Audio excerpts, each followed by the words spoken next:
திருப்பூர் மாவட்டம் உடுமலை ரவுண்டானா அருகே தனியார் ஆம்புலன்ஸும் காரும் மோதிய விபத்தின் சிசிடிவி காட்சிகள் வெளியாகியுள்ளன. அந்த காட்சிகளை முதலில் பார்க்கலாம்.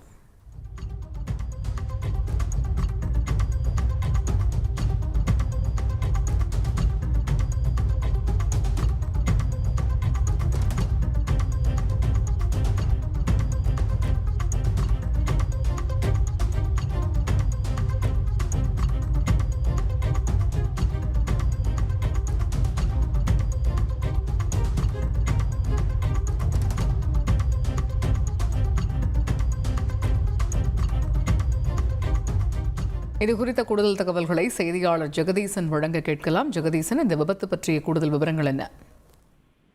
வணக்கம். திருப்பூர் மாவட்டம் தாராபுரம் அடுத்த சந்திராபுரம் அருகே இருசக்கர வாகனத்தில் சென்று கொண்டிருந்த செல்வகுமார் என்பவர் நிலை தடுமாறி இருசக்கர வாகனத்திலிருந்து கீழே விழுந்து படுகாயமடைந்தார்.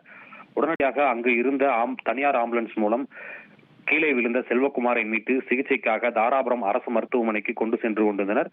அப்போது செல்லும் வழியில் ஒட்டஞ்சத்திரம் தாராபுரம் அருகே உள்ள உடுமலை ரவுண்டானாவை கடக்கும் போது பல்லடத்திலிருந்து ஒட்டஞ்சத்திரம் நோக்கி சென்று கொண்டிருந்த காரின் மீது தனியார் ஆம்புலன்ஸ் மோதி விபத்துக்குள்ளானது.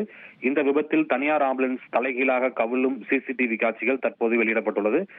தனியார் ஆம்புலன்ஸ் ஓட்டுநர் போலீசார் நடத்திய விசாரணையில் சத்திரம் பகுதியைச் சேர்ந்த பூபதி வயது 20 என்பதும் தெரிய வந்தது. அவரிடம் ஓட்டுநர் உரிமம் இல்லாதது முதல்கட்ட விசாரணையில் தெரிய வந்துள்ளது.